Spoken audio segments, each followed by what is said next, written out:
Comment te dire ce que je ressens? Tes bienfaits sont trop grands.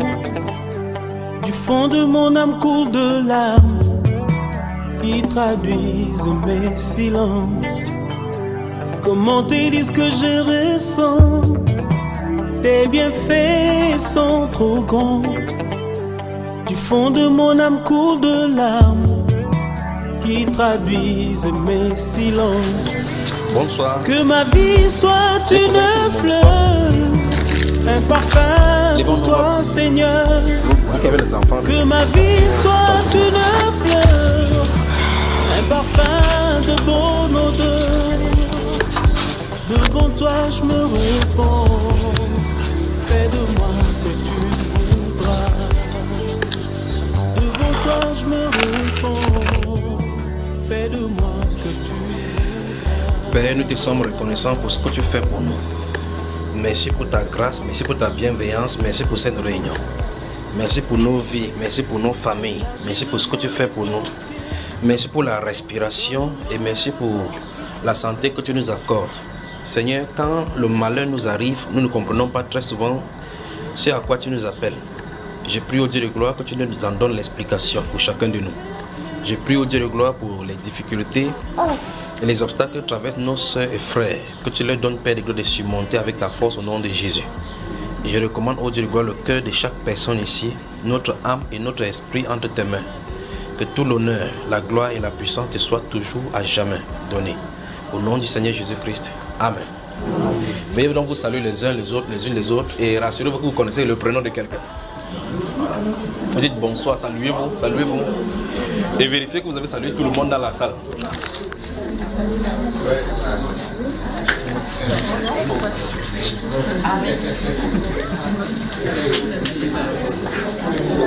Vous vous arrêtez seulement quand vous aurez salué tout le monde.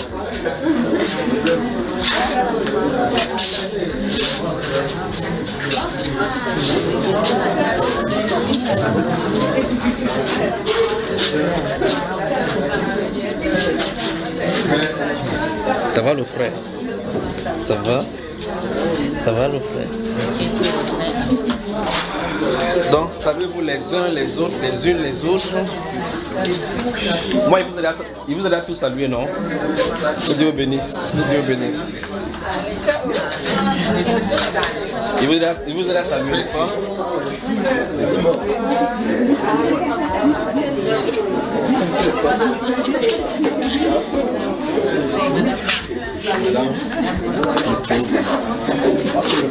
Que ça te met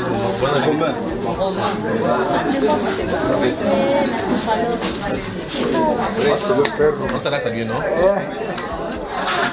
C'est comment? Bonne arrivée. Ça va? Tu as commencé quand? Hier. Ok, nous avons commencé. Tu as commencé le jeûne hier, ça finit quand? Vendredi. On se voit à la maison. Voilà, salut tes frères. Oh, le frère.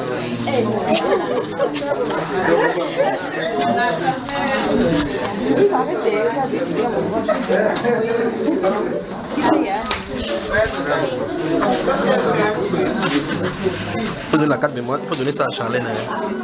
C'est Charlène. C'est sa carte mémoire, il y a les enseignements dedans. Tu donnes ça à ton frère, Yannick. C'est ça. Tous les enseignements sont dedans, tous les enseignements qu'on a d'ailleurs, c'est là dedans. N'oublie pas où. Je ne sais pas.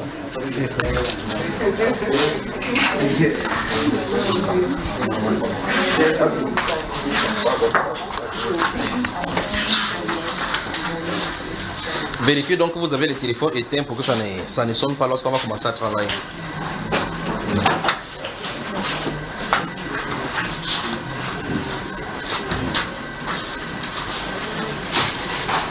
Donc, vérifiez que votre téléphone est éteint avant qu'on ne commence.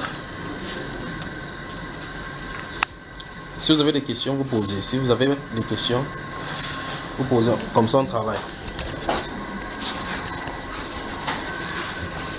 Oui, mon cher. Quand vous voulez poser la question, posez la question pour que toute l'assemblée puisse entendre. Oui. Bonsoir. Bonsoir. Je voulais connaître d'après la... Il a baissé la voix, non? Il a baissé la voix. Tu as peur de qui ici? Vas-y, parle comme moi. Tu voulais savoir? D'après la Bible, c'est que la Bible parle de la calomnie. La calomnie. Bonne question. Autre question? Je veux une Bible, s'il vous plaît. Non, si tu prends ta Bible, tu ne vas pas pouvoir lire, non? Voilà, merci. Merci beaucoup. Ouvrez donc le livre des Colossiens, Colossiens chapitre 3.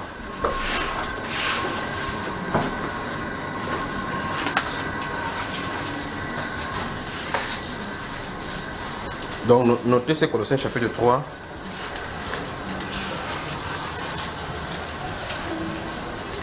Dès que vous avez ouvert, vous gardez le doigt là-dessus. Bon, puisque vous en avez noté, notez aussi Ephésiens chapitre 4.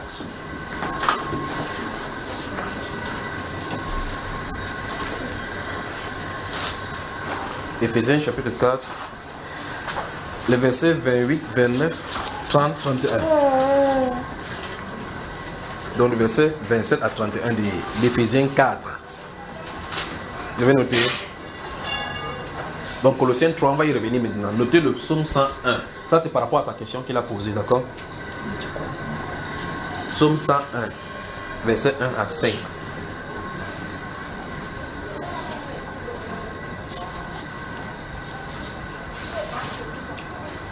Voilà. Colossiens chapitre 3, qui va nous lire cela? Verset 5, qu'est-ce que ça dit? Verset 5 à 10. Allons-y. Faites donc mourir les membres qui sont sur la terre, Oui. l'impudicité, l'impureté, les passions, les mauvais désirs et la cupidité qui est une idolâtrie. C'est à cause de ces choses que la colère de Dieu vient sur les fils de la rébellion, Oui. parmi lesquels vous marchiez autrefois lorsque vous viviez dans ces péchés. Maintenant, renoncez à toutes ces choses, Oui. à la colère, Oui. à l'animosité, Oui. à la méchanceté, Oui. à la calomnie. Stop. La Bible dit là qu'on renonce à la calomnie. Renoncer, qu'est-ce que ça veut dire renoncer? Abandonner. La question que le frère pose, c'est quoi vraiment d'après la Bible, c'est quoi la calomnie? Je vais d'abord vous montrer quelques passages où on en parle. C'est plein. C'est plein seulement dans la Bible. Alors, voyageons d'abord, allons dans le psaume 101 dont je donné là.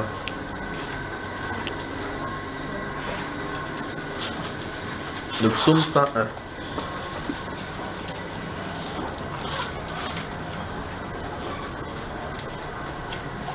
On y va. Allons-y mon cher. Psaume 101. Je chanterai la bonté et la justice. Oui. C'est à toi, Éternel, que je chanterai. Je prendrai garde à la voie droite. Quand viendras-tu à moi? Je marcherai dans l'intégrité de mon cœur, Oui. au milieu de ma maison. Je ne mettrai rien de mauvais devant mes yeux. Je hais la conduite des pécheurs. Écoutez. Elle ne s'attachera point à moi. Oui. Le cœur pervers s'éloignera de moi. Oui. Je ne veux pas connaître le méchant. Oui. Celui qui calomnie en secret son prochain, je l'anéantirai. Stop. Vous avez suivi ce qu'il a dit là? Celui qui fait quoi? En secret. Qui? Déjà, avec ce qu'on a de voir dans le livre de Colossiens chapitre 3, on a dit clairement que qu'on doit renoncer, abandonner, se débarrasser de la calomnie. Si on doit se débarrasser de la calomnie, ça suppose qu'il y a une mauvaise chose. C'est une mauvaise gangrène qui se retrouve dans notre comportement ou bien dans notre être. D'accord? Ici, le Saint-Esprit dit qu'il va s'atteler à anéantir ceux qui calomnient en secret leurs frères.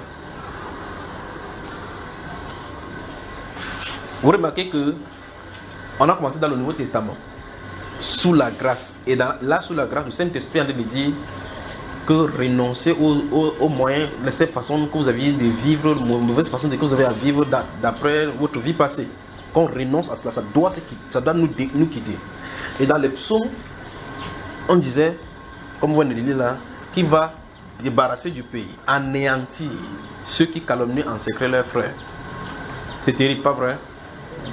Ça veut dire que la calomnie signifie quelque chose qu'on dit de quelqu'un pour pouvoir le dénigrer ou atteindre à son intégrité. Porter atteinte à son intégrité. Que ce soit l'intégrité morale comme spirituelle.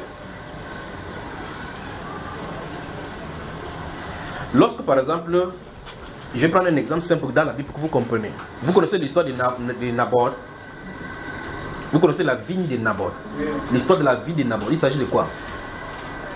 C'est le roi Akab. Le roi Akab. Voilà. Donc c'est un roi qui a vu un terrain bien fertile, qui voulait faire un jardin. Le monsieur qui avait cette vigne-là, le roi est venu le voir. Lui demandait, est-ce que tu peux me vendre ta vigne? Il a dit jamais. Il est rentré tout triste à la maison. Allait se coucher au lit comme ça, il ne voulait pas manger. Sa femme Jézabel, regardez bien ces mots-là. Jézabel lui a dit, qu'est-ce que tu, pourquoi tu ne manges pas, pourquoi tu as cette tête triste? Il dit que c'est que j'ai demandé à Naboth de me vendre son jardin. Il a refusé. Ça c'est le roi du pays. Jézabel a dit, quoi? Tu es le roi ou tu n'es pas le roi? Il dit, je suis le roi. Parler d'un nom. Sa femme m'a dit que lève-toi, marche, je vais te donner cette vigne-là. Écoutez, c'est ce que cette femme-là va dire. Après, il va prendre l'anneau du roi, le sceau. Comme vous voyez par exemple le décret présidentiel, après le président signe. Il a signé un décret. Il dit qu'on place Naboth à la tête. Et on met deux personnes qui doivent l'accuser qu'il a maudit le roi et Dieu. Vous avez suivi? Voilà un homme qui reste tranquille à la maison. On veut le traîner devant la foule. Les gens sont derrière. On dit que ainsi parle le roi Akab. Le décret est sorti. On doit lapider cet homme-ci parce qu'il a maudit Dieu. Et il a maudit le roi. A-t-il fait cela? Non. Lorsque l'effervescence sort, comme par exemple, vous entendez, j'arrive là, je suis en train de prendre depuis l'Ancien Testament pour arriver jusqu'à nous. Lorsque l'effervescence sort dans la foule, on dit, vous voyez celui qu'on présente à la télévision là-bas, c'est sorti dans le journal que Naboth a maudit Dieu. C'est sûr qu'il est orgueilleux. Les opinions vont aller diverses sur le plan des communications. Il y aura des gens qui seront pour lui, des gens qui seront contre lui. Mais l'effet a été déjà fait. On l'a calomnié. On l'a calomnié. Quand tu calomnies quelqu'un pour atteindre son intégrité, il y aura le mensonge. Parce qu'on ne calomnie pas quelqu'un en disant la vérité. C'est justement le fait que c'est un style de mensonge qui a pour but de convaincre quelqu'un ou bien une opinion de la nature de cette personne-ci qui n'est pas bonne, de quelque chose dans sa nature. La calomnie, c'est ça. C'est-à-dire qu'on a besoin de dire quelque chose de quelqu'un qui ne semble pas vrai, mais la façon dont on habille ce mensonge-là, c'est pour convaincre. C'est ça la calomnie. Alors Naboth, il est resté debout, il n'avait pas de défense parce que le décret du roi a été fait, mais le roi n'avait rien à faire là-dedans. C'était sa femme qui avait fait Jézabel. On a tué ce monsieur pour prendre son champ. Vous voyez que les histoires de lutte de terre n'ont pas commencé aujourd'hui, non? Il y a des gens, des familles, qu'on lutte comme ça, on peut tuer une génération comme ça à cause d'un bout de terre. Le bout de terre, là, personne ne doit procéder. Et Dieu dans le ciel dit à l'Éternel la terre et tout ce qu'elle renferme. Les gens sont sur le terrain ici, sur la terre, ils tuent leurs voisins, ils tuent leurs frères à cause d'un parcelle de terrain. Vous lui demandez que tu as créé la terre, il dit non. Il dit c'est la terre de mes ancêtres. Donc la calomnie c'est ça. Donc on a calomnié ainsi. On a fait ça au Seigneur Jésus. La Bible déclare qu'on a attrapé le Seigneur Jésus, on l'a présenté devant l'assemblée. On dit que les témoignages contre lui ne concordaient pas. On a trouvé deux qui sont venus. Nous l'avons entendu dire que je puis détruire ce temple-ci et le rebâtir en 3 jours. Vous lisez Jean chapitre 2, c'est pas ce qu'il a dit. Il a dit vous détruisez ce temple et je le rebâtirai en 3 jours. Or lui, celui-là vient dire, où est le mensonge, parce que c'est habillé. Jésus, si vous lisez Jean chapitre 2, le verset 20, 19, 20 et 21, la Bible déclare, le Seigneur Jésus leur a dit, détruisez. Il a dit détruisez, donc vous détruisez ce temple et je le rebâtirai en 3 jours. La Bible déclare là-bas que eux, les Juifs répondirent, il a fallu 46 ans pour bâtir ce temple et en 3 jours tu le bâtirais. Le Saint-Esprit explique qu'il parlait du temple de son corps. Donc Jésus voulait leur dire, tuez-moi, même si vous parlez de détruire, après 3 jours je vais sortir. Mais le jour qu'on devait le condamner, ils sont venus dire qu'il a dit qu'il va détruire ce temple et il va le rebâtir en 3 jours. Les gens disent, comme ça. Donc tu veux nous montrer que tu es un grand architecte, que tu peux construire, tu peux faire la maison sur de la terre. Il n'avait jamais dit ça. Mais quand il dit ça, Jésus est debout en train de le regarder droit dans les yeux. Le gars manque parce qu'il respire. Après, il sort, il rentre à la maison, il dort avec sa femme. Après, il va aller au temple prier Dieu, que Dieu de miséricorde, Dieu le Dieu des cieux. Nous calomnions et nous prions Dieu, pas vrai? C'est pas ça, frère. Ouvrons le psaume 50.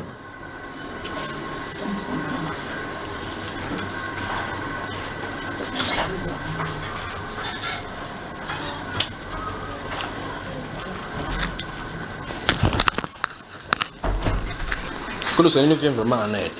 Donc j'espère que pendant que je suis en train d'expliquer, vous allez le comprendre, n'est-ce pas? Souvent, on a commencé là où il y a la recommandation. Lorsqu'on va finir dans cette somme, c'est qu'on va aller dans le Éphésiens 4 dont j'ai donné. Et puis, on va ressortir avec ce que le Saint-Esprit a dit qu'on fasse. Parce que le Saint-Esprit a dit là-bas que renoncer. D'accord? Il a dit renoncer. Donc, on doit se débarrasser. Là, il va falloir qu'on nous dise donc comment on fait pour se débarrasser. Le psaume 50, qu'est-ce que ça dit là? Regardez. Verset. Prenons à partir du verset 13. Ou bien. Verset 12 et à 23 du psaume 50. Écoutez ce que ça dit. Frère de Nassim, ça va? C'est bien. Bon, arrivé. Allons-y, verset 12. Si j'avais faim, je ne te le dirai pas, car le monde est à moi et tout ce qu'il renferme. Donc Dieu dit que le monde est à lui. Les gens discutent ça sur la télé, c'est ce qui tue les voisins. Est-ce que je mange la chair des taureaux? Est-ce que je bois le sang des boucs? Oui. Offre pour sacrifice à Dieu des actions de grâce et accomplis tes vœux envers le Très-Haut. Oui. Et invoque-moi au jour de la détresse, je te délivrerai. Et tu me glorifieras. Oui. Et Dieu dit aux méchants. Écoutez bien ce que Dieu va dire aux méchants. Et quoi? Quoi donc? Tu énumères mes lois. Donc il lit la Bible, n'est-ce pas? Et tu as mon alliance à la bouche. Où ça? C'est-à-dire quand tu connais n'importe quelle parole, il peut citer.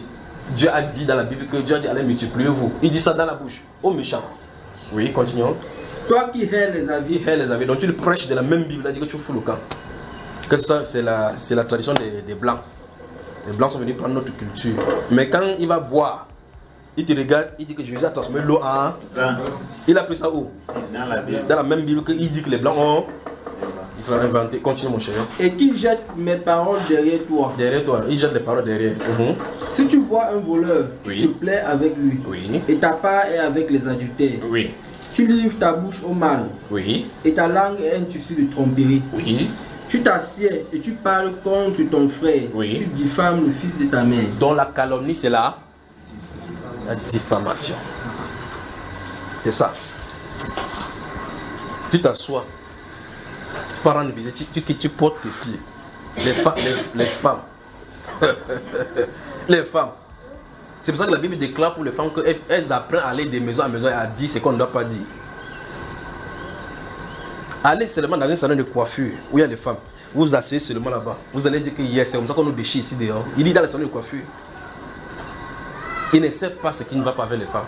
Bon, les femmes, bonsoir à vous. Que Dieu vous bénisse. Il ne parle pas de toutes les femmes, d'accord? Quand vous voyez une femme s'asseoir dans le casque, une elle est en train de parler. Écoutez, quand vous parlez avec quelqu'un de quelqu'un d'autre, sachez que quand vous allez quitter là-bas, on va parler de vous. Vous savez, il y avait un garçon là-bas à leur paume. Ça, cette fois-ci, ce n'est pas les femmes, c'était 3 personnes qui étaient en train de parler. Et là, ça se trouve au milieu chrétien. Il y avait un pasteur, le pasteur assistant et un fidèle. Ils sont assis là, 3 comme ça, ils sont en train de parler. Ils parlent comme ça, ils déchirent. Ils viennent de finir le culte. Les fidèles sont en train de partir. Le pasteur dit, tu vois l'autre là qui est parti comme ça là. Elle sort avec la femme de telle ou telle personne. Elle fait comme ça. Et quand il finit de partir, le pasteur quitte pour aller dans la maison. L'autre assistant qui est là-bas dit que c'est le père qui divise l'église. Quand il rentre, l'autre parle dit que celui-ci, depuis qu'il ici mange l'assiette, il ne range jamais les assiettes. Il crée trop de désordre ici. L'autre qui était là, il avait bien compris le système. C'est celui qui vient nous raconter. Il dit que quand il était là-bas, il ne voulait pas bouger. Parce qu'il savait que s'il bouge là-bas, on va Et il a donné le nom. Il a dit que ça, qu'il a dit frère Junior, on est en train de faire le Congo, ça triangulaire. Donc dès que tu quittes la scène, on parle contre toi. Le plus grave, c'est que ce sont les membres d'une même assemblée. Et le pasteur est le chef des calomniateurs. Donc quand tu quittes la scène, quand tu décales, on a déjà parlé, avant de venir, tu vois le visage, tu vois que on t'a décrit là-bas comme la télévision. Il a dit que je ne bouge pas ici. Parce qu'il sait que quand l'autre est quitté, ils ont parlé de lui. Quand l'autre est encore venu, l'autre aussi a parlé. Donc s'il quitte là-bas, on va parler. C'est comme ça. La Bible déclare que tu énumères les paroles. Toi qui hais les avertis, jette mes paroles derrière toi. Il dit que tu t'assois. Il dit que ta part est avec les adultères. Et tes lèvres sont des tissus des mensonges, des tromperies. Tu t'assois et tu parles contre quoi?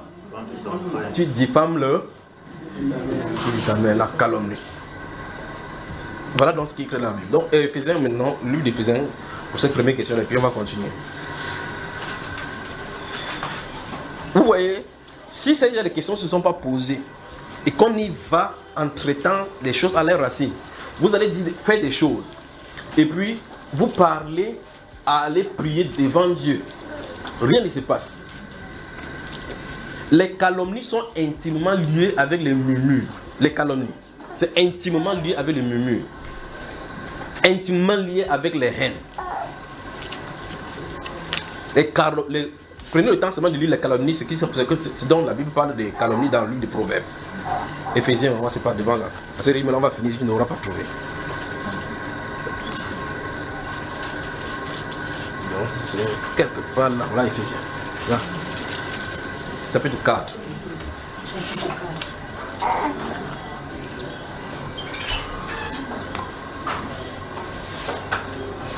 Mais souvenez-vous de ce psaume 101 là où le psalmiste a dit qu'il va retrancher tous ceux qui calomnient quoi? En secret les frères. Et nous voyons ici comment il a dit clairement que tu t'assois. Et si vous continuez dans ces psaumes 50, vous allez voir effectivement comment Dieu va dire et que tu t'es assis, tu as fait toutes ces choses et tu croyais que je te ressemblais. C'est-à-dire, quand tu vas finir de faire ça, tu t'assois, tu dis que non, j'ai été créé à l'image de Dieu. Pointe quelqu'un à côté de toi. Dis Dieu n'est pas un calomniateur. La calomnie n'est pas de son image. Ce n'est pas de son attribut.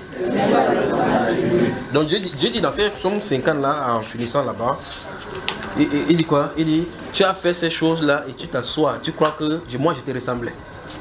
Donc Dieu ne ressemble pas à quelqu'un qui parle contre quelqu'un d'autre. D'accord frère? Quand il parle contre quelqu'un d'autre, c'est pour le vanter. Et quand il fait ça au chef calomniateur, Satan, qui accuse les frères chaque fois. As-tu vu mon serviteur Job? Oui. Il ne parle pas de mal de lui. D'accord? Il apprécie seulement. Oui, s'il y a des problèmes sur la terre et que je dis que je vais détruire la terre, s'il y a ces trois hommes-ci, ces trucs sur la terre, ils vont sauver leur âme par leur justice. Vous voyez, il ne calomnie pas. Il apprécie ce que les hommes font. Mais quand quelqu'un, la calomnie n'a pas pour but de hausser le blason de quelqu'un. La calomnie a pour but de disgracer. Disgrace en anglais, c'est pas comment on dit. C'est la même chose en français, non? Dénigrer, voilà le mot. Donc quand la calomnie sort, c'est pour dénigrer une personne. C'est pour rabaisser la personne. C'est pour ça que vous allez travailler, servir quelque part. Vous faites votre travail au mieux de votre force, où tous les autres vont t'apprécier. Mais les gens qui sont là, jaloux, quand il y a n'importe quoi, on demande n'importe quoi de vous. C'est pour ça que si Dieu donnait le jugement de la terre à quelqu'un, il y a des gens qui vont seulement dire, toi, ta tête m'énervait depuis, c'est même mieux. Donc on te tue seulement. Il n'y aura pas de miséricorde. Vous voyez, dans votre lieu de service, on demande la prestation aux gens. Les gens qui souhaitaient votre mort, on va vous dire celle-là. Pour une fois, peut-être que tu es venu en retard, elle va penser qu'elle vient chaque jour en retard. L'amplification de cela, c'est pour faire quoi? Vous regardez très bien, une entreprise fonctionne parce qu'il y a un directeur quelque part, un sous-directeur, ainsi de suite, comme les structures sont données. Et il y a les mains d'œuvre de part et d'autre. Vous asseyez dans une entreprise ou bien dans un lieu de service, vous faites une tâche qui vous est allouée. Une autre personne fait une tâche qui lui est allouée. C'est la somme de votre tâche qui fait fonctionner l'entreprise. Mais quelqu'un a des jalousies. Si on paye ton argent, ça n'empêche pas qu'on paye son argent. Mais il veut aussi ta place, il faut que tu quittes là-bas. La calomnie est liée avec la jalousie. La calomnie est liée avec les murmures. La calomnie est liée avec les envies. Vous me suivez, frère? Amen. Verset 29 de Éphésiens chapitre 4, 29, 30, 31. On y va? Allons-y. Qu'il ne sorte de votre bouche aucune parole mauvaise. Attendez, vous avez entendu? Qu'il ne sorte de votre bouche aucune parole mauvaise. Qu'il ne sorte de votre bouche aucune parole mauvaise. Je vais vous raconter une histoire pendant qu'on en est parlé. Là, vous allez voir ce qu'il en est. J'ai ma petite fille là pour vous qui la connaissez. À un moment donné, elle est devenue turbulente. J'étais en train de travailler dans la Bible et puis elle ne fait que déranger. J'ai pris la chicotte, il dit que je vais te tuer dans la maison aussi. Vous avez entendu ça, frère? qu'il veut te taper, comme tu as refusé de mourir à la naissance, il veut te tuer maintenant là. Vous savez, quand elle est née, elle était morte. Et puis le Seigneur l'a ramenée. Il dit ok, il veut te taper maintenant, tu vas mourir. Vous savez, le Saint-Esprit ne dit rien. J'ai dit comme ça, je suis parti, non, je vais me laver. Le Saint-Esprit dit viens. Il me tient à la douche. Il dit qu'est-ce que tu as dit de cet enfant? Il dit il veut la tuer. Vous savez ce que le Saint-Esprit a fait, frère? Il m'a dit j'ai prescrit dans les Saintes Écritures de la taper, mais pas désirer sa mort. C'est là où le verset m'est revenu, qu'effectivement c'est écrit dans la Bible ainsi. Pourtant j'ai dit plutôt, il veut te taper, vous pouvez dire des choses tout simplement sans vous en rendre compte. Il dit je suis en train de me laver, je vais dire qu'est-ce que tu as dit à cet enfant là, de cet enfant tout à l'heure? Il dit il veut te taper, il veut la tuer. Elle dérange. Il dit toi tu ne déranges pas aussi. Ce sont mes petites choses que je vous dis. Donc, vous pouvez dire de votre bouche quelque chose sans vous en rendre compte que vous en avez commettre des problèmes. Oh, tu as dit comme ça, tu as quitté là-dessus. Il dit, mais je suis en train de me laver, le Saint-Esprit vient. Je suis dans la douche seul. Il s'est présenté. Il dit, qu'est-ce que tu as dit de cet enfant? Il dit, il veut la tuer. Voici, il a dit, j'ai dit de la frapper, mais ne pas désirer sa mort. Je suis sorti, quand je suis sorti, il faisait les câlins à l'enfant, il ne comprenait pas pourquoi il était fait le câlin. Il dit, viens Madeleine, viens, la cour, papa t'aime, tu ne peux pas mourir. Hein. Ouais. Mais personne ne savait. Personne ne savait ce qui s'est passé à la douche. Personne ne savait ce qui s'est passé à la douche. Or, la Bible déclare ici, il dit qu'il ne sorte de votre bouche aucune parole mauvaise. Mais s'il y a lieu, allons-y. Mais s'il y a lieu, quelques bonnes paroles qui servent à l'édification et communiquent une grâce à ceux qui l'entendent. Voilà ce que les chrétiens doivent faire. On va te pousser à bout. Les gens vont t'énerver. Ne dis pas que non, là tu as débordé le vase. Il n'y a pas de vase à déborder. D'accord, frère? Il n'y a pas de vase à déborder. Voilà c'est pourquoi notre cœur doit être entretenu par la parole. Si vous fautez et que votre cœur est aiguisé, votre homme intérieur est aiguisé, le Saint-Esprit va vous reprendre là. Il va vous reprendre. Qu'il ne sorte de votre bouche aucune parole mauvaise, mais s'il y a lieu, quelques bonnes paroles. Quand quelqu'un va te dire que ta tête, tu es en train de dire que le Seigneur te bénisse. Il va dire que faut le quand tu as lavé le cerveau, il dit que Dieu te bénisse, mon cher soeur. Et laisse les bénédictions qui te comblent. Là, vous allez comprendre vraiment qu'il a dit que non, celui-là, évitez-le. Celle-là, elle est en train de l'insecte.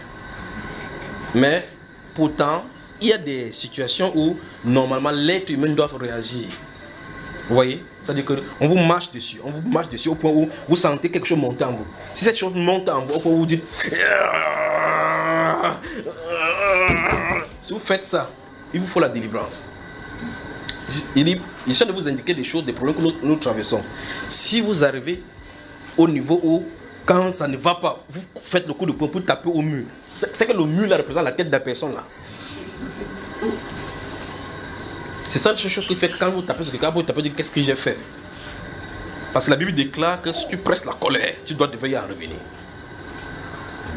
D'accord? Et ici, on dit que si vous mettez en colère, ne péchez point. Parce que la colère implique le péché. Si vous n'êtes pas sur la colère contrôlée par le Saint-Esprit, si ce n'est pas Dieu qui vous anime de sa colère, si vous vous fâchez, vous ne pouvez pas contrôler. Alors tu vas faire tout avant de dire que qu'est-ce que j'ai fait? Que non, c'était la sanctification, je voulais se mentir. Donc ne faisons pas cela, d'accord? Ceci implique automatiquement le travail sur le cœur. Regardez quand le Seigneur Jésus-Christ dit dans Matthieu chapitre 5 au verset 8, il dit heureux ceux qui ont le cœur pur. Qu'entendez-vous par cœur pur? Et comment l'obtenir? Il y a du travail. Heureux ceux qui ont le cœur pur. Puis on dit car ils verront Dieu. Quelqu'un lit cela, il colore dans sa Bible, on prêche en citant, il répète, comme dans Psaume 50, comme on a lu là. Et puis il s'assoit, il regarde quelqu'un comme ça, il dit mon frère il t'aime, et il a la haine sur le cœur. Cette personne se verra Dieu, frère. Pointe quelqu'un. Dis veille sur ton cœur.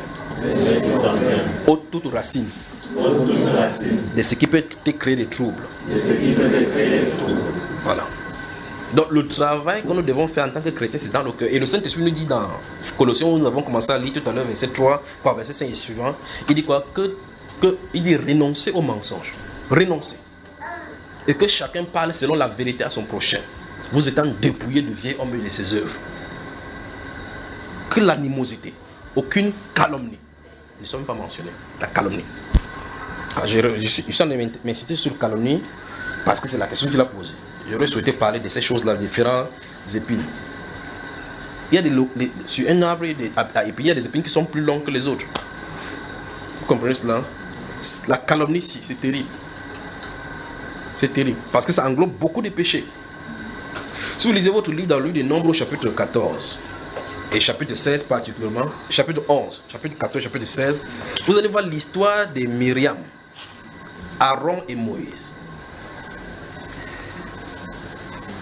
Le prophète Moïse avait pris une femme quoi? Éthiopienne. Le gars est allé le causer, lui avait Dieu là-bas. La femme l'a dit quoi? Sa grande soeur, c'est sa grande soeur. C'est elle qui l'a sauvé quand elle était née. Il a dit quoi? Le gars, s'il pense même que Dieu parle seulement à lui seul. Chaque jour ainsi parle l'Éternel. Chaque jour ainsi parle l'Éternel.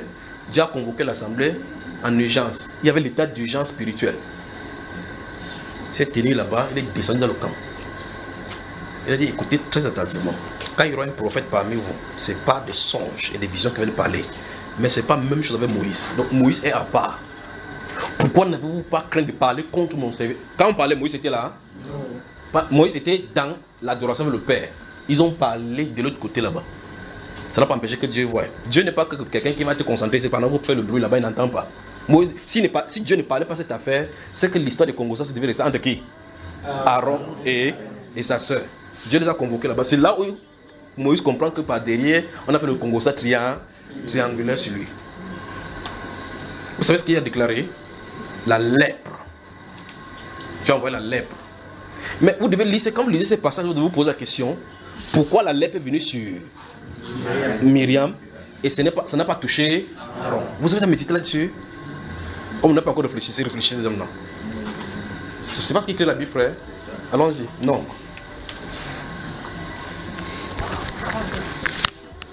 On est dans Éphésiens. C'est comme ça, on va faire comment? Il nous trimballe partout, on va. Donc, on met le doigt là-bas, on va y revenir. Bien vu au milieu de nous, d'accord? Moïse. Quelqu'un te calomnie, les lèvres vont venir sur nous, tu comprends, non? Même si quelqu'un dit que tu viens seulement là comme ça, quand on prêche, tu attends seulement qu'il y ait la bouillie. Tu comprends, hein? Voilà, tu vas voir.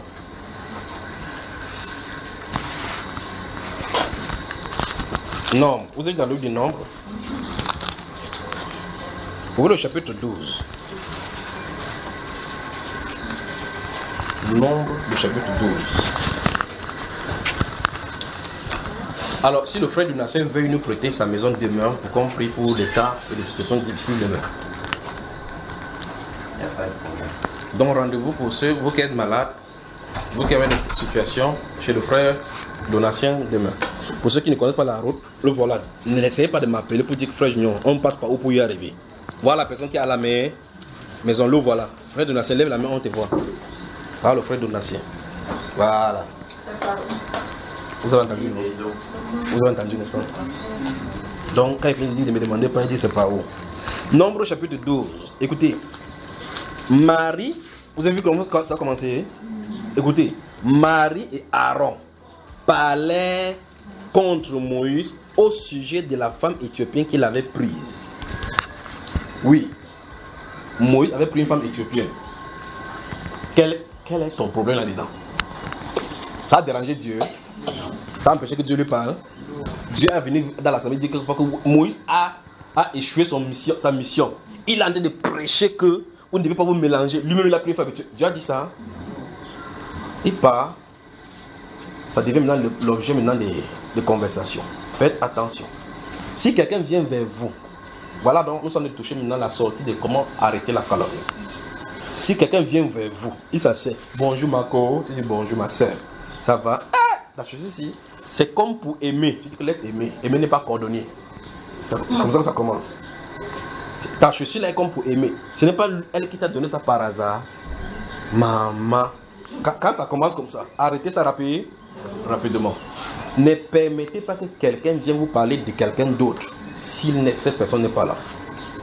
Et si quelqu'un le fait, pour pouvoir aider cette personne à quitter la calomnie, dites ok, patient, je vais appeler la personne, tu dis cela en sa présence. Vous réglez le problème. Vous avez suivi? Amen. Voilà. Parce que quand tu vas finir, quand tu vas dire A à B, quand A va aller vers B, dis que tu as dit quoi Qui t'a dit ça? Il dit c'est C. Tu viens chercher, il dit que qui? Moi, j'ai seulement dit que voilà, donc commence à aller A, il commence B. Ce sont les lettres de la famille qui sont ordonnées, chacun à sa place depuis. On ne doit pas se déranger. Donc la Bible déclare que Marie et Aaron parlaient contre Moïse. Regardez bien, on dit parlaient contre Moïse. Ici, c'est encore très grave parce qu'il s'agit de 3 personnes d'une même famille, même père, même mère. Donc l'histoire de calomnie n'a pas de limite. Si dans la famille propre, une grande soeur qui a sauvé son fils, son petit frère lorsqu'il était petit, elle pouvait pousser ça dans le caïman, là-bas dire caïman, il y a un enfant dans la marche. Pas vrai? Mais elle a prévenu juste parce qu'elle allait dire à la femme des filles des pharaons que voici un enfant. Et quand elle cherchait une mère, la sœur de Dieu l'a conduit à aller prendre sa propre mère pour pouvoir allaiter l'enfant. Pas vrai, frère? Amen. Le voici qu'il est grand, il prend son enfant. La femme éthiopienne, ça la dérange. Elle porte son pantalon, il porte son. Ça la sert.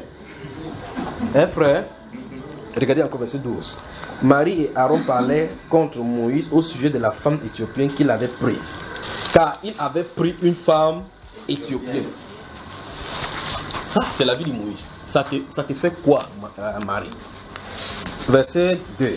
Il dit, est-ce, regardez bien, hein. Le verset 2 commence par il c'est au pluriel. Ils dirent, est-ce seulement par Moïse que l'Éternel parle? N'est-ce pas aussi par nous qu'il parle? Vous voyez l'avantage spirituel. Et l'Éternel l'entendit. Or, Moïse était un homme fort patient, plus qu'aucun homme sur la face de la terre. Donc tu dis que Moïse, tu attrapes un mot comme ça, l'autre attrape eux là-bas, vous tirez, ça écarte mots de ce côté-là, de ce côté-ci, vous tirez son nom comme la France, ça ne lui fait absolument rien. Il est sec debout. Et l'Éternel l'entendit. Or, Moïse était un homme fort patient, plus qu'aucun homme sur la face de la terre. Soudain, l'Éternel dit à Moïse, à Aaron et à Marie, allez-vous 3 à la tente d'assignation. Et ils y allèrent tous les 3. Et quoi que c'était une révélation pour la suite des temps. Verset 5. L'Éternel descendit dans la colonne de nuée et il se tint à l'entrée de la tente. Il appela Aaron et Marie, qui s'avançaient tous les deux. Et il dit, écoutez bien mes paroles. Lorsqu'il y aura parmi vous un prophète, c'est dans une vision que moi, l'Éternel, je me révélerai à lui. C'est dans un songe que je lui parlerai. Il n'en est pas ainsi de mon serviteur Moïse. Il est fidèle dans toute ma maison. Parler de prophète. Je lui parle bouche à bouche. Je me révèle à lui sans énigme. Et il voit une représentation de l'Éternel. Pourquoi donc n'avez-vous pas craint de parler contre mon serviteur, contre Moïse? Pourquoi n'avez-vous pas craint? Vous avez vu ça? Donc celui qui craint le Seigneur ne doit pas parler contre son frère. Amen. En fait, la Bible va même plutôt en donnant l'instruction de couvrir les fautes des autres. C'est ce que la Bible nous enseigne. Si quelqu'un est fautif, il ne faut pas publier ses fautes au dehors. Vous me suivez, frère? Amen. C'est l'attitude du Seigneur. Si vous lisez dans ce même livre de Nombres, à partir du chapitre 22, il y a un monsieur Balak qui va venir prendre Balaam, le prophète, de venir maudire Israël. Il donne les offrandes qu'il faut pour provoquer des malédictions sur Israël. Maintenant, si vous lisez depuis... Nous sommes au chapitre 22, 23, 24, 25 du livre de Nombres. Vous lisez au chapitre 11, qu'on venait de lire là, les gens vont murmurer sur le cas de Moïse. Est-ce qu'il n'y avait pas de place en Égypte pour qu'on nous enterre? On avait le bongo tchobi là-bas avec le ndolé. Tu es venu faire entrer ici là. On va manger quoi aujourd'hui? Moïse a dit, allez crier à Dieu. Il a dit qu'il va manger la viande pas 1 jour, pas 2 jours, pas 3 jours, ou même 30 jours. Même Moïse lui-même a dit que, hein, vrai. Il regarde dans le désert, il dit que les viandes vont sortir d'eau. Dieu leur a effectivement donné la viande. Pendant que la viande était dans la bouche, Dieu les a frappés. Pas vrai? Amen. Maintenant au chapitre 22, Dieu était fâché. Au chapitre 14, Dieu va se fâcher au point où il va dire tourner dans le désert que ce peuple-ci, jusqu'à quand ils vont tourner, ça fait 10 fois qu'ils m'ont tenté. Maintenant, au chapitre 22, 23, 24, quand Balak va venir, Balak il dit que voilà Israël là-bas. Il regarde Israël, il dit maudis-moi Israël. Vous savez ce que Dieu dit, frère? Il dit qu'il ne trouve pas lui d'iniquité en Israël. N'est-ce pas terrible? Bon, dites-moi, Dieu a menti. Dieu ne ment pas. Bon, les Israéliens péchaient. Bon, comment Dieu dit à Balaam que lui ne trouve pas d'iniquité en Israël? Parce qu'il n'est pas concerné, ce n'est pas son affaire. Ce n'est pas son affaire. Quand il finit avec Balaam, il se tourne vers le peuple. Qu'est-ce qu'il a fait, frère? Il chicote. C'est comme ça que les gens doivent faire pour agir. Tu as ton frère. On dit le linge soit là où? En famille.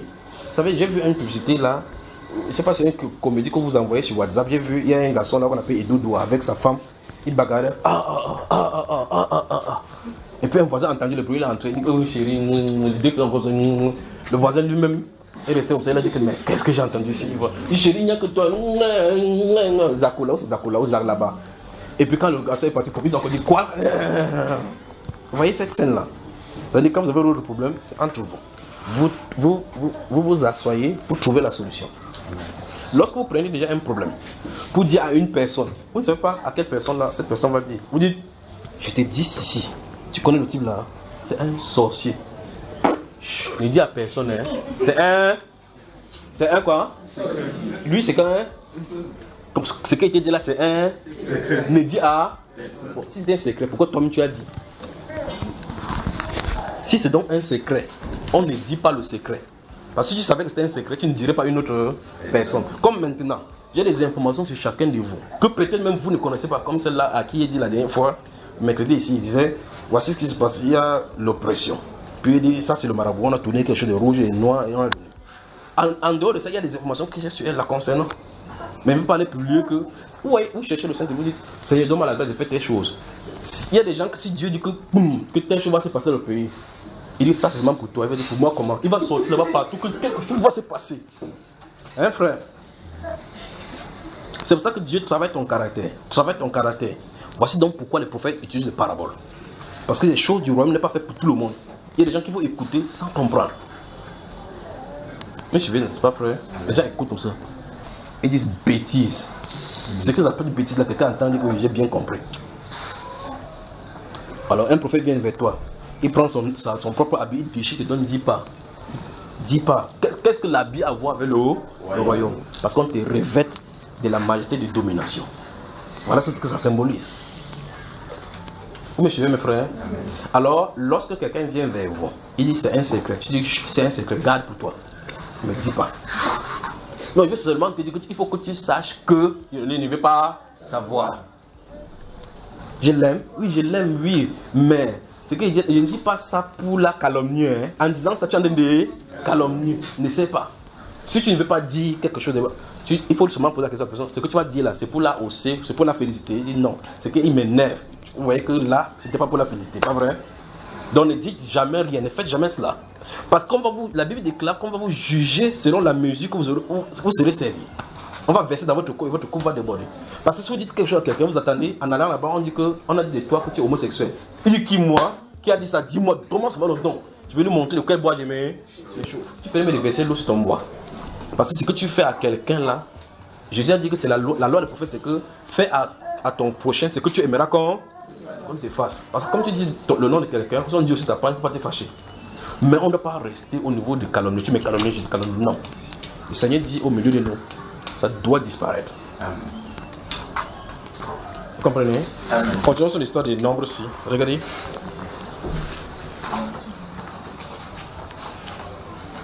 Verset 7. Il n'en est pas ainsi de mon serviteur Moïse, il est fidèle dans toute ma maison. Je lui parle bouche à bouche et je me révèle à lui sans énigme et il voit une représentation de l'Éternel. Pourquoi donc n'avez-vous pas craint de parler contre mon serviteur, contre Moïse? La colère de l'Éternel s'enflamma contre eux. Contre eux. Et il s'en alla. Donc Dieu est parlé, il s'est fâché, il est parti. Écoutez bien. La nuée se retira de dessus la tente et voici Marie était frappée d'une lèpre blanche comme la neige. Aaron se tourna vers Marie et voici elle avait la lèpre. Vous avez vu ça frère? Dieu était fâché contre qui? Qui a reçu la lèpre? Pourquoi? Parce que c'est elle qui a calomnié. Pointe quelqu'un. Dis attention à la lèpre. Si vous ne voulez pas participer à la lèpre de quelqu'un, en fait, il va vous dire un de ces jours pourquoi ça n'a pas touché Aaron. Ne permettez pas que quelqu'un vienne vous faire pécher. Vous allez travailler dans la sainteté avec Dieu. Vous allez travailler pour grandir avec Dieu. Quelqu'un vient porter le nom de quelqu'un et mettre devant toi. Commencez à parler. Regardez la personne, dit tu as fini, oui. Que ce soit la dernière. Je ne vais pas porter tes péchés, je ne vais pas pécher seul. Si tu es capable de dire la même chose à cette personne, on appelle la personne. Si tu as un problème, il faut résoudre. La Bible déclare dans Matthieu chapitre 18, quand tu as un problème avec ton frère, va reprendre-le seul à seul. afin que vous réglez le problème. C'est la manière biblique de le faire. Écoutez très bien, quand Dieu a dit ça, il n'est pas là derrière nous comme un gendarme pour le faire. Mais vous outrepassez cette loi, vous allez le rencontrer au jugement avec ça.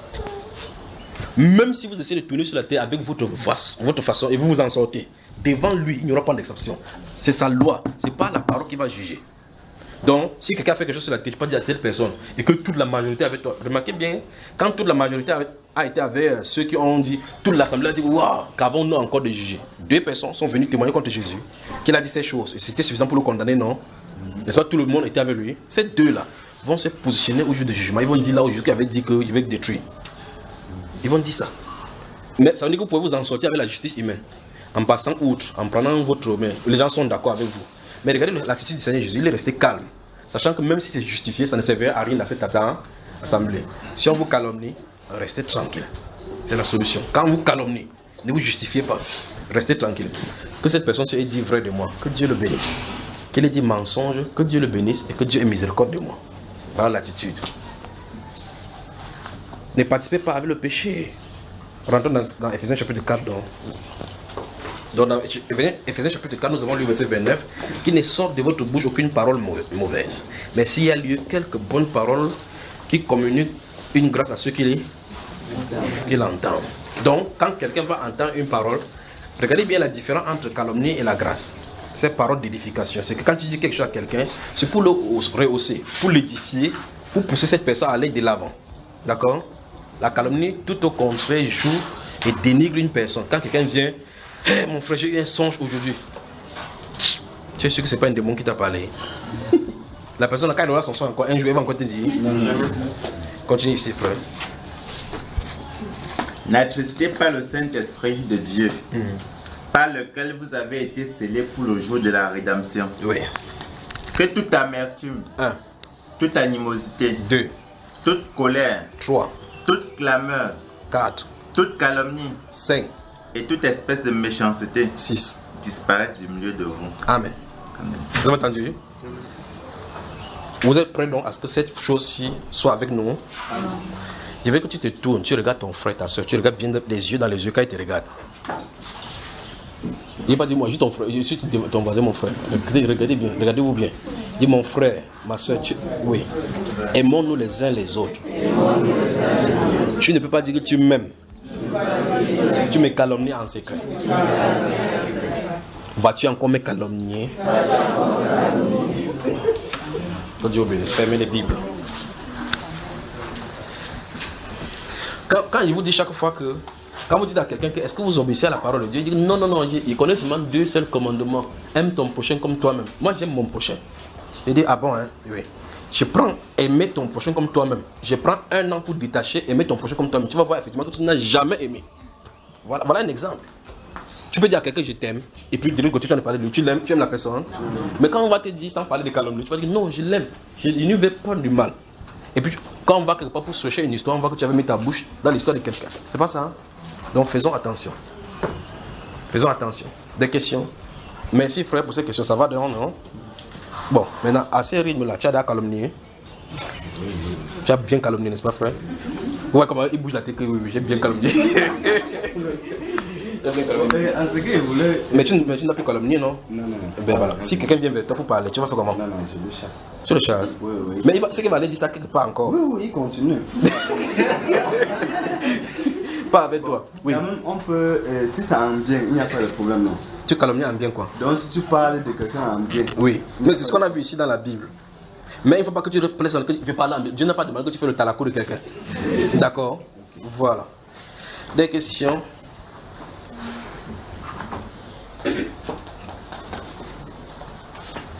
Avez-vous des questions, frère? J'ai déjà remis ta clé, d'accord? Si vous avez des questions, vous parlez. Si vous voulez enregistrer, vous en êtes enregistré, envoyez ici. Parce que si je suis loin, vous enregistrez, ça ne doit pas, le son ne sera pas bien dans votre téléphone. S'il n'y a pas de questions, vous me dites, j'avance.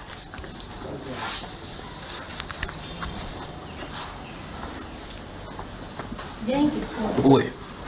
Quand on parle de personnes qui disent avoir la foi sans les œuvres, Oui. on peut la confonder, cette question. C'est quoi la foi sans les œuvres? Faire les œuvres. Sans les œuvres. C'est par exemple que tu dis que je crois au Seigneur Jésus.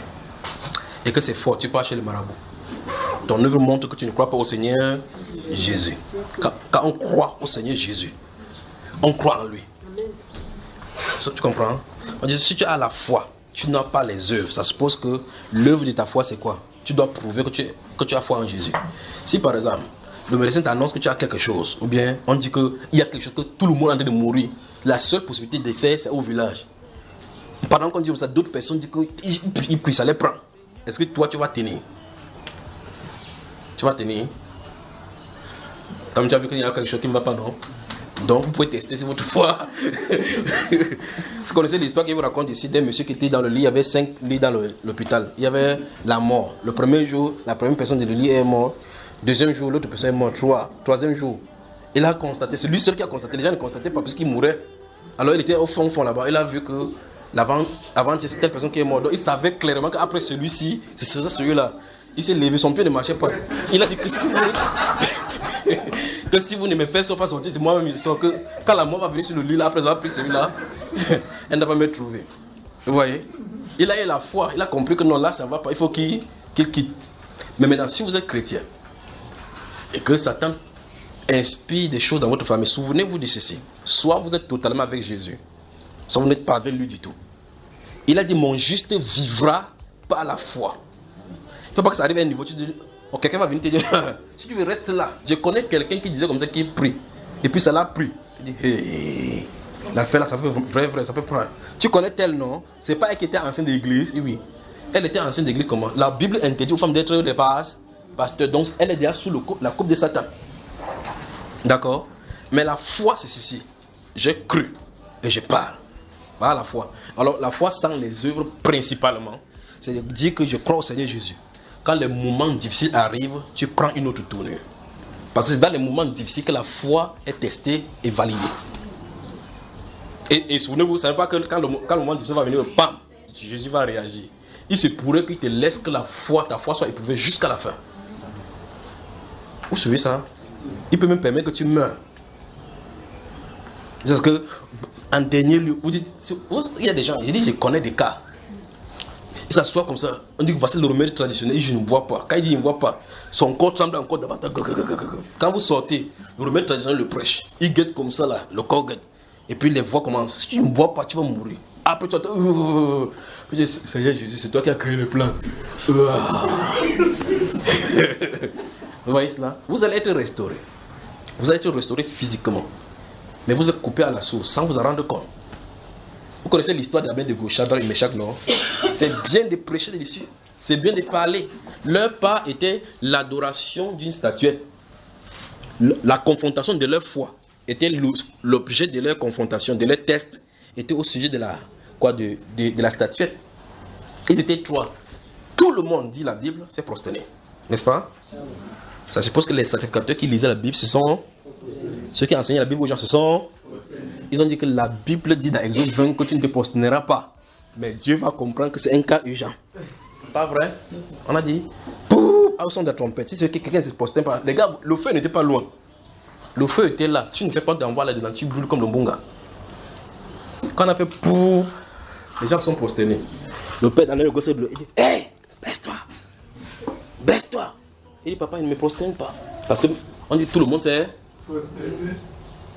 Mais l'enfant, si tu es en train d'insecter ou quoi, on va te tuer. Baisse-toi. Et les papas, ils ne me prosternent pas. Frère, vous devez croire, avoir la foi de cette croyance. On a allé dire à Nebuchadnezzar qu'il y a des gens que tu as employés là-bas, ils ne font aucun cas de tes dieux. Il dit quoi? Il dit, amenez-les ici devant. On croit qu'en amenant devant le roi physiquement, ça voulait changer la situation. Il dit que est-ce des propos délibérés que vous faites, ou bien peut-être on ne nous a pas bien enseigné que quand on fait bien, vous blossonnez. Il dit, écoute bien. Toi, vis éternellement. Notre Dieu que nous servons, il est capable de nous délivrer de tes mains. Là, quand il parle, Dieu n'est pas physiquement là.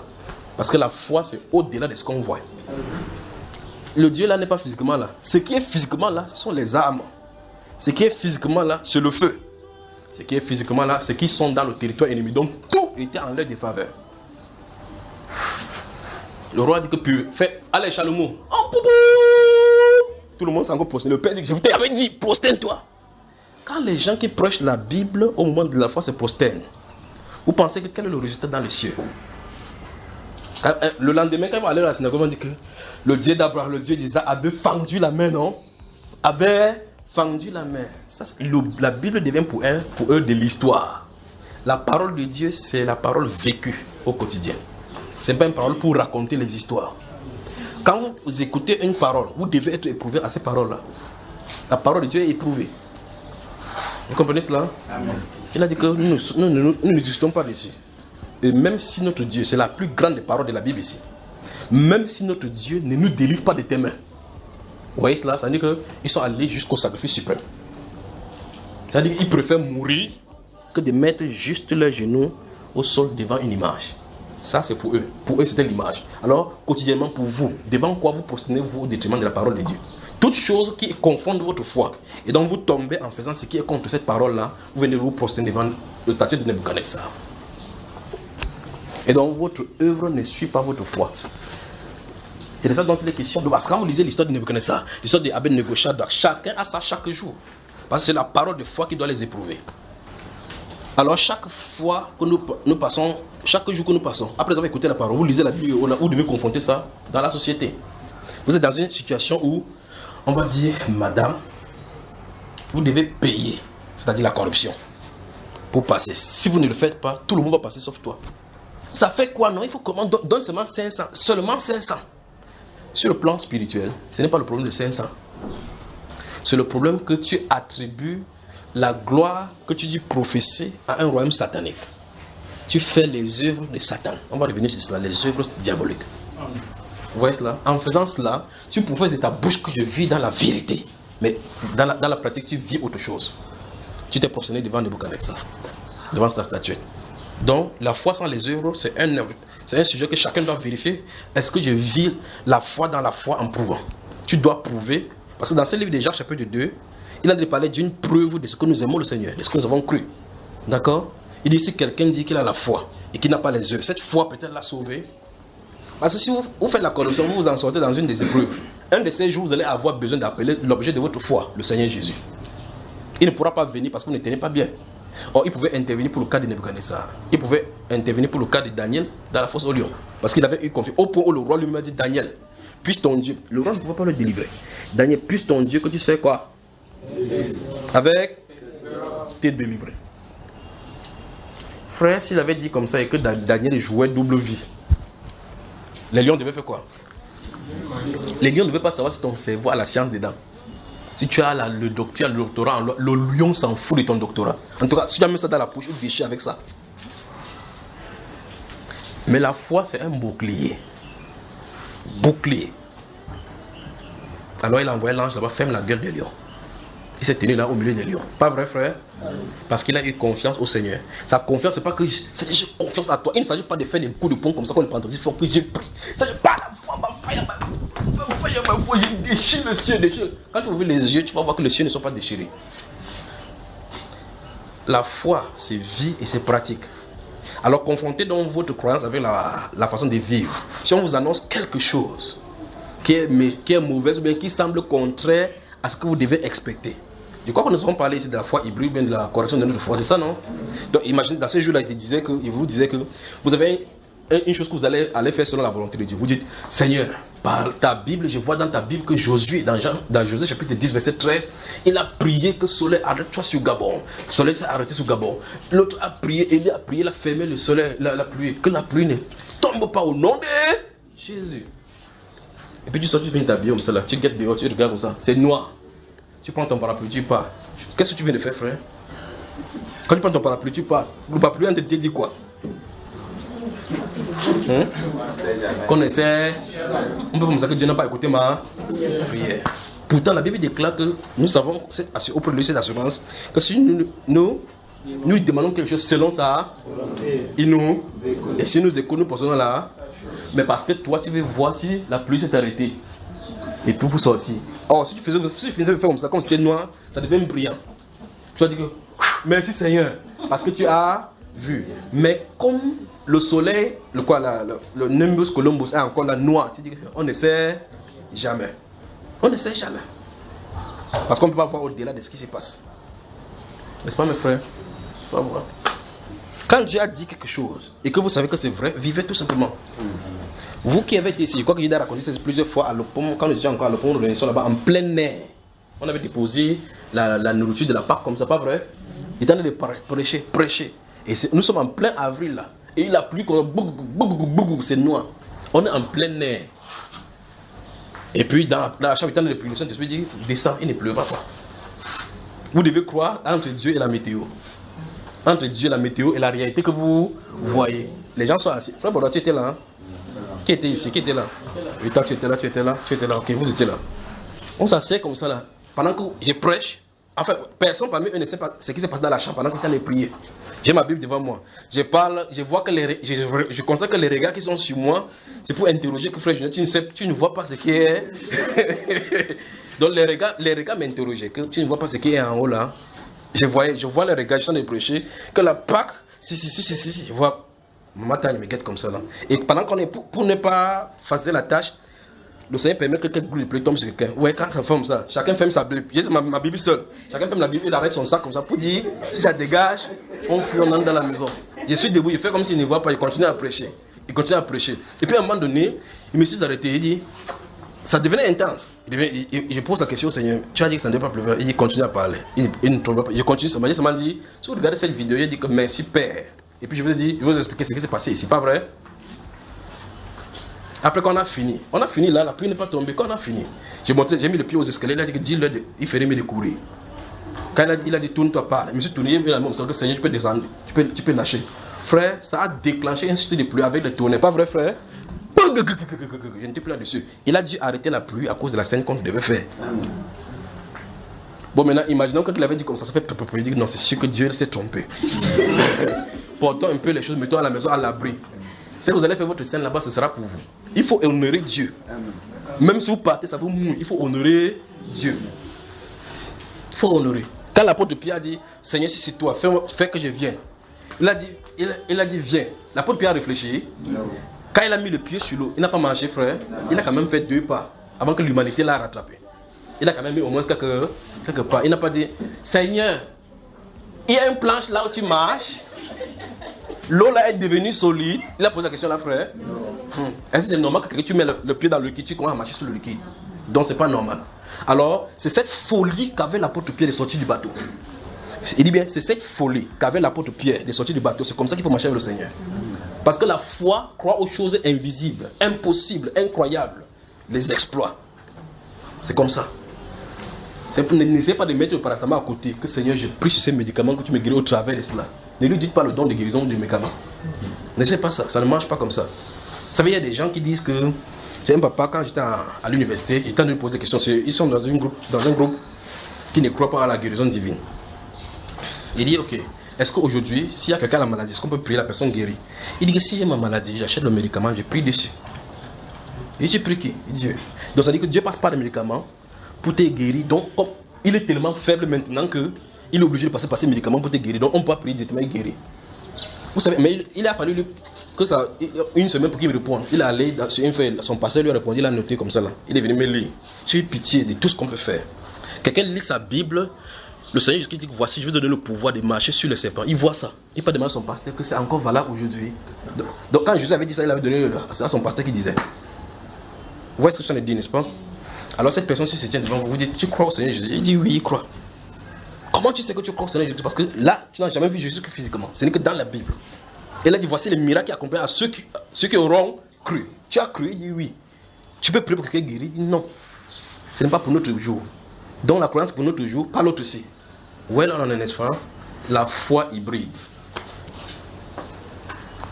Alors la foi sans les œuvres, c'est en tout cas ce que tu as de naviguer à vue. C'est déjà des styles de vie si ça concerne dans la religion. Alors on va à l'église chaque jour, on essaie de lire la Bible, on prie, mais à l'intérieur, on ne peut pas être. S'il y a des moments de difficulté, on ne peut pas tenir. Vous comprenez, non? Prenez le temps de lire Marc chapitre 4, verset 1 jusqu'au verset 12. Où il parle de cette parabole des 4 terres, là, les 4 styles de terre. Où... Maman, descends un peu ta robe là pour couvrir ton pied. Voilà. Cette parabole des terres où on verse les semences là. Les 4 styles. Il dit qu'il y a un style de terre que lorsque ce sont les gens qui écoutent la parole, et qu'ils reçoivent avec joie. Pour un temps. Tu crois, amen, j'arrache. Tu arraches. Quand tu sors, moi, je dis que j'avais arraché, c'était perdu. Pourquoi? C'est Marc chapitre 4, verset 1 ou verset 12. Et donc, il dit que les gens qui ont reçu sur les endroits pierreux, ce sont les personnes qui reçoivent la parole, mais qui la reçoivent un peu de temps. Il dit que les difficultés de la vie, les soucis étouffent cette parole. Ça ne peut pas porter de fruits. L'autre texte, c'est ils reçoivent d'abord avec joie, mais ils ne portent pas de fruits parce que lorsqu'ils s'y trouvent une tribulation, regardez bien ce que le Seigneur dit, une tribulation à cause de la parole qu'il a entendue. La parole. Donc quand une parole vient s'entendre en toi, ça doit être testé. Il dit qu'il trouve une occasion de chute. Donc vous dites, la parole, je crois au Seigneur, que ça fait 16 ans que je suis dans la foi. Quelles sont tes épreuves que tu as traversées? Vous allez à l'université, vous sortez sans diplôme, vous dites non, j'ai fait 4 ans à l'université. Tu peux faire 4 ans étant à la première année. Vous savez ça, n'est-ce pas, frère? Tu peux faire 4 ans étant en première année. Vous finissez de fréquenter, tu payes l'argent des transports, tu payes tout. Le moment où on va composer, tu dis que je suis malade, tu peux rester à la maison. On finit de composer, tu reviens encore à l'université. Tu as fait des épreuves, frère, mais tu es quand même à l'université. Les épreuves de la foi. Les épreuves de la foi, comme la Bible déclare dans Jacques, ça doit nous épurer pour nous perfectionner dans la marche du chrétien. D'accord? Amen. Des questions?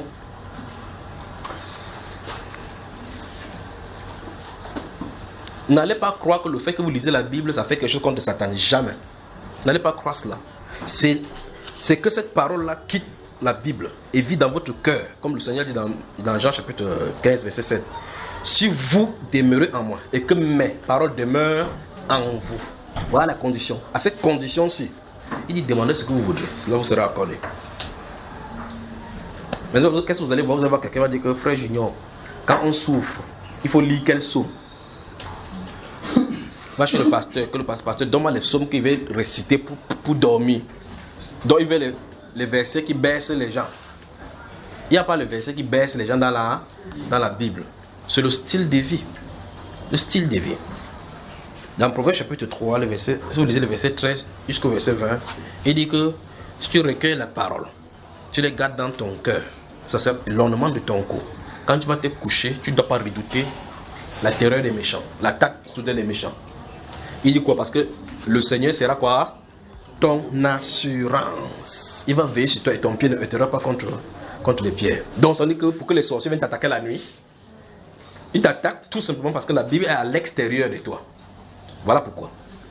C'est ce que la Bible nous enseigne. Ça veut dire que si on t'attaque dans la nuit, vous dormez déjà, vous entendez déjà qu'on est en train de vous approcher. Ah, on m'a appuyé. Je sentais, vous voulez me battre n'importe comment, il ne parvient pas. Votre corps spirituel n'a pas été rempli de la parole. C'est ce que ça révèle. Si vous voyez ces choses, cette opération-là sur vous, on vous met la main sur le cou. Ce n'est pas votre cou qu'on touche. C'est votre corps qui est à l'intérieur. Vous maintenez, wow, vous entendez, on vous étouffe. Votre corps a besoin de la parole. Vous n'êtes pas revêtu de Christ. Me suivez, frère? Amen. Voilà. Il dit donc que si vous avez ces paroles, si c'est l'ornement de ton cou, garde-les au fond de ton cœur. Il dit quand tu vas faire cela, quand tu vas te coucher, il dit ne crains pas l'attaque soudaine des méchants. Ne crains pas. Maintenant, qu'est-ce que les gens font? Ils écrivent le verset biblique. Je suis couvert par le sang de Jésus. Il met sur le chevet du lit. Après, il dit que non, c'est pas suffisant. Peut-être qu'il n'est pas en train de pas lire ça. Il accroche un corde là, il met la croix catholique là-bas, ça balance comme ça. Et quoi qu'en balançant, ça va chasser les démons. C'est à l'intérieur que les démons résident. C'est à l'intérieur que ça réside. Après, il sort pour venir t'attacher le cou. Il dit que non. Un jour, quelqu'un me porte l'autre, dit que je suis marié à la Légion de Marie. Parce que ça, quand il tourne pour ça, c'est Joseph. Quand il tourne pour ça, c'est Marie. Il dit qu'il a la famille. Alors, c'est la famille démoniaque qui est en lui. Vous me suivez, frère et soeur? Que ça ne vous choque pas, mais c'est la vérité quand même. Dieu est esprit. Dieu est esprit. De la même façon, les démons sont esprit. Vous ne pouvez pas le combattre avec les objets. Vous ne pouvez pas le combattre avec les objets. C'est pour ça que dans Éphésiens chapitre 6, parmi les armes qu'on a données, aucune arme n'est physique. Alors, comment vous pouvez dormir en croyant qu'en versant l'eau bénite, ça va les empêcher d'entrer? L'eau bénite va les empêcher d'entrer? Quand tu ouvres sur la porte, la boutique, je mets les rameaux sur la porte. Il est obligé de passer par la porte. Un frère? Non. Ok, construis donc tes murs avec le rameau. Partout, mets les rameaux. Ils vont sortir par la terre. En tout cas, même si tu mets ça par la terre, demain tu vas aller acheter au pain dehors, non? Ils vont te trouver dehors. Donc, c'est pas comme ça. Qu'est-ce qu'il faut faire? Il faut mettre ton gilet sur toi. Pour que tu dormes, que tu ne dormes pas, qu'il ne puisse pas t'atteindre. C'est comme ça. Alors l'attaque ne joue pas à partir de l'extérieur. C'est l'intérieur qui est la cible. Vous me suivez? Donc permets que la parole habite en toi. Que la parole habite en toi. Lisez Colossiens chapitre 3, ouvrez. Le livre de Colossiens que nous avons lu aujourd'hui.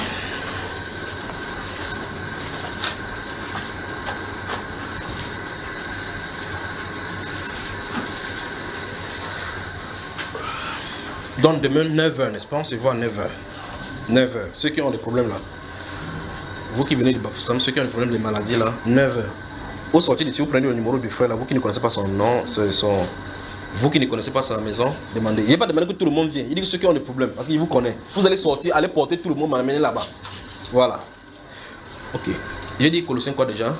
Chapitre 3. Alors, verset 16, qu'est-ce que ça dit là, mon cher? Le verset 16. Allons-y. Que la parole de Christ habite parmi vous abondamment. Oui. Instruisez-vous et exhortez-vous les uns les autres en toute sagesse. Oui. Par des psaumes, 1. par des hymnes, 2. par des cantiques spirituels, 3. chantant à Dieu dans vos cœurs, Oui. sous l'inspiration de la grâce. Oui. Vous avez suivi, n'est-ce pas? Vous avez suivi, frère? Amen. Donc, ça dit quand vous réunissez, voilà que c'est pas. Vous êtes deux en train de causer, voilà ce qui va se passer. Ne pas commencer à parler des choses qui ne vous concernent pas. Tu as vu Eto'o, Eto'o a marqué un but, Messi, non, le gars là c'est un démon. C'est vraiment un démon. Vous ne pouvez pas faire des choses comme ça. Dans ce verset-là, il n'y a pas discuté de football là-dessus. Or, la Bible dit plutôt dans ce livre de 2 Timothée là-bas qu'on évite les discussions folles. Évitez les discussions folles. Parce que quand vous réunissez, voilà ce qui doit se passer. Que la parole habite abondamment parmi vous. Vous voyez le chrétien comme ça, que mince. J'ai dit que Marseille me tue seulement. Vous allez voir, les gars là, il y a les démons des gars. Les gens, c'est l'exclamation que les gens font. Que le gars là a un pied d'enfer. Non, c'est un démon. Il te dit comme ça, tu ne sais pas. C'est vraiment un démon. Donc vous asseyez devant la télévision, vous voyez 22 démons de Mars en train de jouer avec 22 démons de Mercure. Tu es des débats en train de donner l'acclamation. Durant ce temps-là que tu vois ces matchs pendant 90 minutes, si tu passais le temps à genoux, Seigneur, nettoie-moi. Seigneur, que ta parole habite en moi. Vous voyez ce que nous faisons. Mais quand vous allez quitter le match, vous tournez comme ça, vous entendez, bam, un truc ici, la flèche. Ah, qu'est-ce qui est arrivé sur mon corps? Là, vous allez dire, frère Junior, oui, les psaumes de guérison sont où? Et là, quand vous allez aller, vous allez vouloir qu'on fasse comme ça. Là, ça quitte. Pourtant, vous avez passé 90 minutes devant la télévision. Mais si on parle comme ça 45 minutes, le temps que la parole te nettoie, tu vas dire non, on dure trop. Est-ce qu'on a besoin d'aller chez Dieu pour que ça dure comme ça? Continuez comme ça. Pointe quelqu'un. Dis ton attachement à un homme ne te rapprochera pas de Christ, à moins que ton cœur soit sincère pour chercher Dieu. Voilà. Ça veut dire que n'oubliez pas que, ne croyez pas que votre collaboration avec un homme de Dieu va vous amener devant le Seigneur. Dieu ne veut pas vos activités journalières, c'est-à-dire te donner le travail et autres là-bas. Il veut ton cœur. Donc il veut une relation intime avec toi. Quand il dit dans ce livre de Proverbes chapitre 22, il dit je vais t'instruire, oui, qui? Le pasteur. C'est pas ça? Hein? Il a dit quoi? Il dit je vais t'instruire. Aujourd'hui, qui? Moi. Donc il n'a pas dit je vais t'instruire toi et ton pasteur. C'est une affaire individuelle. Donc cherchez la relation avec le Seigneur. La relation avec le Seigneur. Les serviteurs de Dieu sont donnés sur la terre seulement pour vous nettoyer, épurer, dénoncer ces choses de ténèbres, c'est pour vous pousser à aller vers Christ. C'est lui le bon berger. C'est lui. C'est lui. Vous faites ces choses sur la terre, nous allons rentrer à la maison. Vous allez rester ici. Des questions? Oui. Hein? Je vais revenir sur la calomnie. Tu calomnies aussi. Tu calomnies souvent. Hein? Oui. Comment tu bouges les yeux maintenant? Tu calomnies ou non? Pourquoi tu poses la question? Oui, non, pour moi aussi. Tu calomnies non? Quand tu calomnies aussi, c'est bon alors. Si tu entends aussi, on t'a calomnié, c'est bon aussi. Mais pose ta question alors. Je veux savoir que si on te calomnie, oui, et que tu en as connaissance, oui, c'est que ces gens-là, quand tu passes ça pour là, ils me calomnient. Oui. Tu changes de route, non? Comment est-ce que tu vas te comporter? Tu changes de route. C'est pas ça, hein? Oui. Je demande comment te comporter avec ces gens-là. Mais tu continues ta route. C'est ce que je viens de dire. Jésus était dans la fosse. Si vous lisez Jean chapitre 7, à partir du verset 7. Tu ne leur parles plus. Tu leur parles aussi. Il te parle, tu te parles. C'est ce que je veux dire là maintenant. Donc Jésus, notre Seigneur, est monté au temple à la fête. Si vous lisez Jean chapitre 7, même ses propres disciples, ses propres frères les croyants parlent. Ils ont dit monte à la fête. Non, comme tu dis, c'est le fils de Dieu, va là-bas, on t'attend là-bas. Il a dit que vous montez à la fête. Le monde, vous connaissez, il vous aime, il vous aime. Moi, comme je dénonce ces œuvres-là, après au milieu de la fête, Jésus va monter. Vous savez ce qu'il se disait au milieu de la foule? Cet homme-là, il égale la multitude. Jésus a déjà égaré quelqu'un. Vous-même, vous me dites, Jésus a déjà égaré quelqu'un. Non. Mais dans leur calomnie, c'est les conversations dans la fête. Car le type qu'on appelle Jésus, il égale la multitude. Celui-ci a pris sa base des données où? L'autre dit que non. C'est un prophète, on a dit que l'autre là, que tu examines bien. À Galilée, tu as vu qu'un jour, en Galilée, à Galilée, un prophète sort de Galilée. Je ne sais pas si vous comprenez. Malgré qu'on a fait, quand on lui posait la question, il répondait toujours à leurs questions. Après un temps, il dit que j'ai fait l'œuvre de mon père, vous m'outragez. Vous m'appelez démon. Il dit qu'il vous a appelé démon. Quand il a parlé de quelque chose, il a dit que je vais aller là où je suis et vous ne pourrez pas venir. Il dit, qui crois-tu être? Il dit ce qu'il dit dès le commencement. Il dit, n'avons-nous pas dit vraiment que tu es un samaritain, que tu es un démon? Ils ont fini par sortir par leur bouche. Mais ça n'a pas empêché quand il pose la question à Jésus, Jésus répond. Souvenez-vous, un homme ne vous donne pas l'oxygène.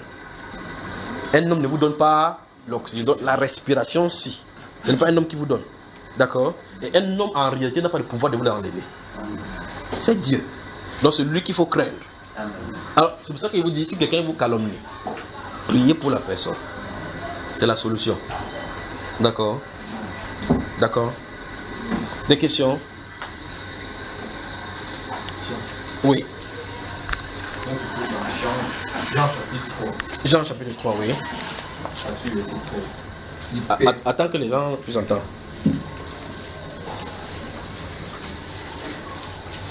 C'est l'histoire des questions de divinité de Jésus et au-delà. Prenons depuis.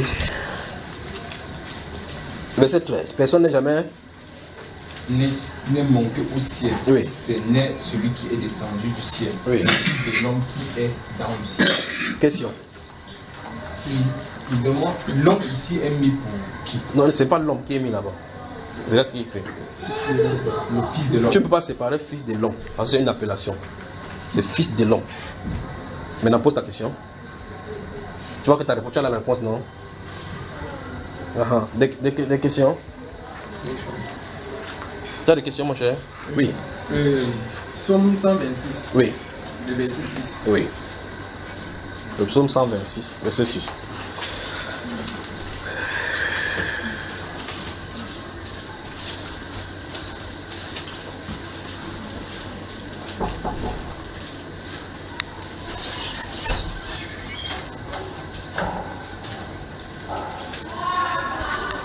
Le psaume 126, le verset 6 dit: celui qui marche en pleurant quand il porte la semence revient avec allégresse quand il porte ses gerbes.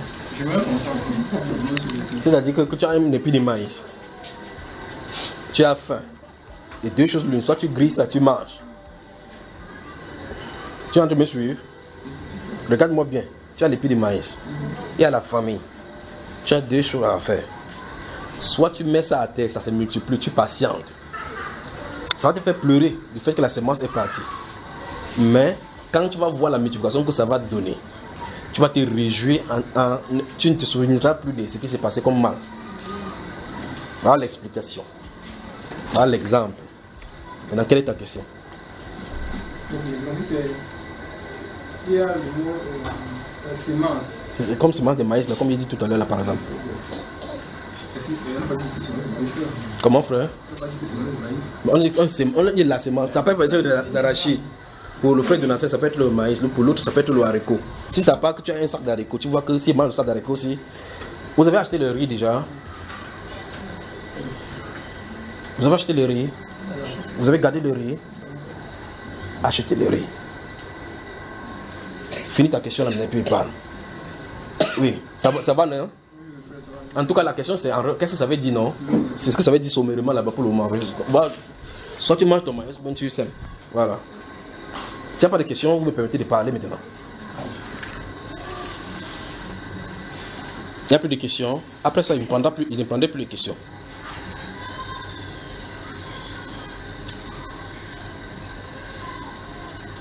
Oui. S'il n'y a pas de questions, je vais vous poser une question maintenant. Oui. Dans le psaume 68. Psaume 108, oui. Le Seigneur dit une parole et les messagers des bonnes nouvelles sont nombreux. Oui, les messagers des bonnes nouvelles, oui. Vous êtes quels sont Tu étais la semaine dernière. Tu étais ici la semaine dernière. N'est-ce pas de ça dont on a parlé ici la semaine? Voilà, donc pointe-le. Dis qu'il faut venir à l'église. Donc on dit ça, hein, frère. Il faut venir à l'assemblée.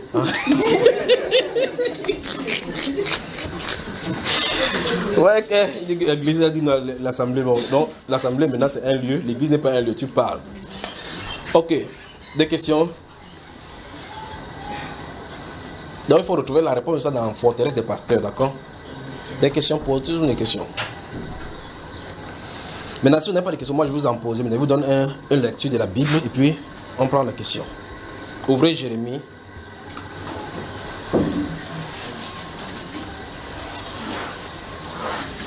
Vous êtes dans le livre du psaume là, vous allez seulement devant rapidement. Vous allez devant rapidement, vous allez voir quoi, Proverbe, et puis Ecclésiaste, Ésaïe, puis Jérémie.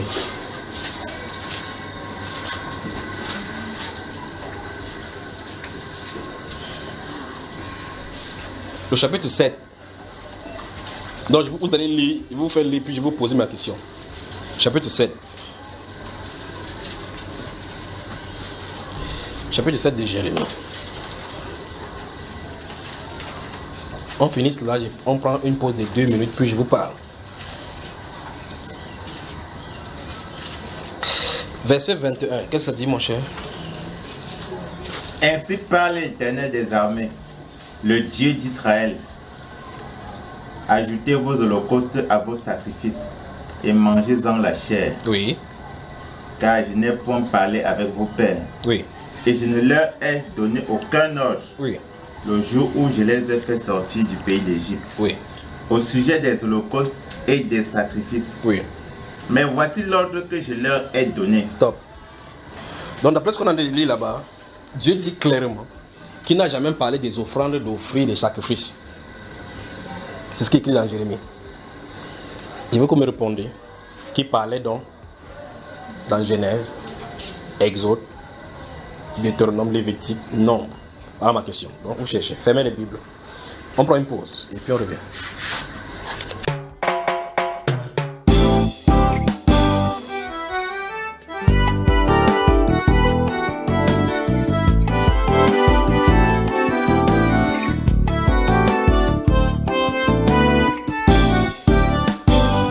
M'appelez-vous Seigneur, Seigneur, Seigneur, et ne faites-vous pas ce que je dis? Pourquoi m'appelez-vous Seigneur, Seigneur, Seigneur, et ne faites-vous pas ce que je dis? Celui qui m'aime garde mes commandements. Celui qui m'aime sera aimé de mon Père. Celui qui m'aime garde mes commandements.